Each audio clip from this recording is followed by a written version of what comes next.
नमस्कार, स्वागत है आपका इस वीडियो में। इस वीडियो में हम बेसिकली जो डिस्कस करेंगे वो करेंगे पीएम यशस्वी योजना 2023। तो सबसे पहला दिमाग में क्वेश्चन आता है, सर ये जो स्कॉलरशिप है ये कौन कौन सी क्लास के लिए अवेलेबल है, यानी योग्य विद्यार्थी यानी 9th के विद्यार्थी और 11th की जो अभी पढ़ रहे हैं करंट ईयर में, ठीक है, यानी जो अभी 8वीं पास करके 9th में आए वो, और जो अभी 10वीं पास करके आए हैं 11th में, उनके लिए ये स्कॉलरशिप है। तो ये किन विद्यार्थियों के लिए है? ये जो श्रेणी है यानी कैटेगरी जो है वो हमारी आ रही है OBC, EBC एंड DNT आ रही है। ध्यान रखिएगा, ये तीनों कैटेगरी ही होनी चाहिए, ना सामान्य होनी चाहिए, ना SC होनी चाहिए, ना ST होनी चाहिए, ठीक है, ध्यान रखिएगा। और पहला कि सर प्राइस कितना है, प्राइस ही नहीं बताओगे तो फिर लालच कहाँ से आएगा, ठीक है।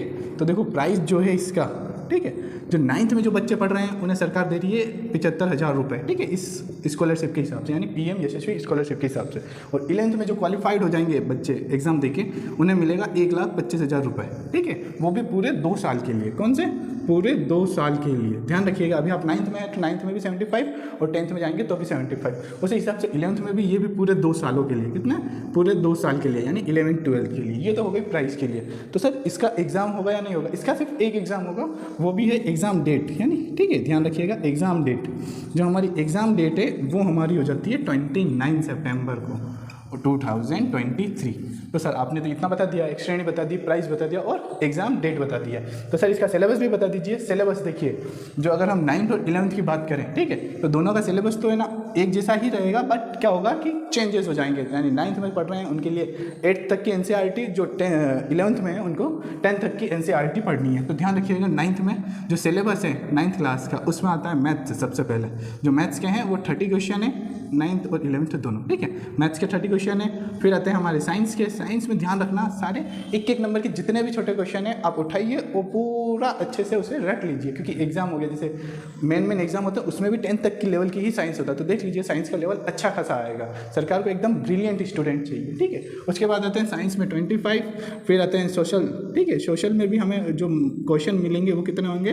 25 होंगे। और एक हो रहा है सामान्य ज्ञान यानी जनरल नॉलेज और रीजनिंग जो भी है वो हमारी इस 20 क्वेश्चन है उसमें आ जाएगी। तो इस हिसाब से हमारे पास जो क्वेश्चन की संख्या रहेगी वो रहेगी हमारे पास 100 क्वेश्चन। कितने? 100 क्वेश्चन। यहाँ तक समझ में आया? यानी हमारे पास टोटल 100 क्वेश्चन है और मार्क्स भी कितने हैं? टोटल मार्क्स भी हमारे पास जो है वो कितने हैं? हमारे पास 100 मार्क्स ही है। तो इसके हिसाब से आप अगर कट ऑफ देखते हैं कि कट ऑफ कहाँ तक जाएगी, तो कट ऑफ जाएगी 85 के आसपास तो जाएगी, इससे ऊपर तो जाएगी, ये गारंटेड है, लेकिन 85 मिनिमम तो जाएगी। और हाँ, इसमें आप तुक्का जरूर लगा सकते हो, क्योंकि नेगेटिव मार्किंग, कौन सी नेगेटिव मार्किंग जो है वो नहीं है, ठीक है, यानी नकारात्मक, यानी आपने एक क्वेश्चन गलत किया उसके नंबर नहीं कटेंगे, ठीक है।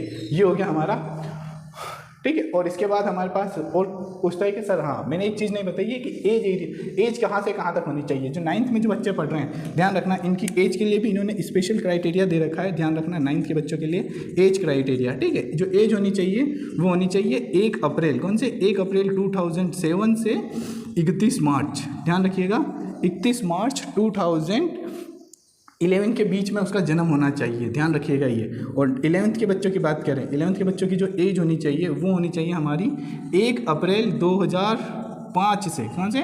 2005 से 31 मार्च 2009 के बीच में ही होना चाहिए। ध्यान रखिएगा इसका, ठीक है। ये हमारे हैं 11th की एज के बीच में जो बच्चे कौन सी डेट के बीच में जन्म लिया, इन दोनों के बीच में होना चाहिए, ठीक है। और ये है। और हाँ, ध्यान रखिएगा कि हम पढ़े क्या 9th और 10th में, यानी 9th और 11th में जो पेपर आ रहा है वो क्या हम पढ़े। तो ध्यान रखिएगा 9th के जो बच्चे हैं वो ध्यान रखना मैथ्स में कि 8th की जो NCERT है, NCERT की बुक पूरे अच्छे से रट डालिए। यानी 7th और 6th तो क्या ही पढ़ोगे आप, सिंपल ही होती है। तो 8th को अच्छे से कर लीजिए, क्योंकि मैथ्स के सारे क्वेश्चन NCERT में से ही आएगा। ऑनलाइन बहुत सारी एप्लीकेशन है, उसमें से आपको पूरी किताब मिल जाएगी, ठीक है, NCERT की। फिर अगर हम बात करते हैं साइंस में भी कितने 25 क्वेश्चन है, आपको 8th क्लास की पूरी NCERT अच्छे से करनी है। फिर बचता है सोशल साइंस में पूरा जो 5 हिस्ट्री की 5 किताबें होती है सोशल साइंस की, पूरे अच्छे से पढ़ लीजिए 8th की। और एक सामान्य ज्ञान यानी रीजनिंग का थोड़ा बहुत नॉलेज होना चाहिए, भारत में क्या क्या कैसे हो रहा है, जो इंपॉर्टेंट क्वेश्चन है जीके के वो थोड़े याद होने चाहिए। यानी टोटल 100 मार्क्स के हैं। और अगर हम 11th की बात करें, यानी 11th के बच्चों के लिए जो एग्जाम है वो बहुत ज़्यादा कठिन रहेगा, क्योंकि 11th में आपको बेस तैयार करना पड़ेगा 10th का, 9th का और 8th का। तो ध्यान रखिएगा ये तीनों आप अगर NCERT कर लेते हैं तो आपका सिलेक्शन कोई नहीं रोक सकता। यानी मैथ्स को अच्छे से कर लीजिए, साइंस को यानी NCERT से बेसिक सारे के सारे क्वेश्चन आएंगे, एक बाहर का नहीं होगा एनसीईआरटी से। तो ध्यान रखिएगा 11th के बच्चों को थोड़ी ज़्यादा मेहनत करनी है, 10th पढ़नी है, 9th पढ़नी है और 8th पढ़नी है। सोशल की किताबें भी बहुत सारी हो जाएगी, तो ध्यान रखिएगा एकदम अच्छे से पढ़ना पड़ेगा आपको, और मॉक टेस्ट आपको बराबर देना पड़ेगा, ठीक है। और एक होता है सामान्य ज्ञान, सामान्य ज्ञान यानी 20 क्वेश्चन है, आराम से पूरे अच्छे से करना, क्योंकि 11th की कट ऑफ थोड़ी कम जा सकती है लेकिन 9th की कट ऑफ बहुत कम नहीं जाएगी, ध्यान रखिएगा, ठीक है। ये था आपके पीएम यशस्वी स्कॉलरशिप योजना के बारे में महत्वपूर्ण जानकारी। देखने के लिए आपका शुक्रिया।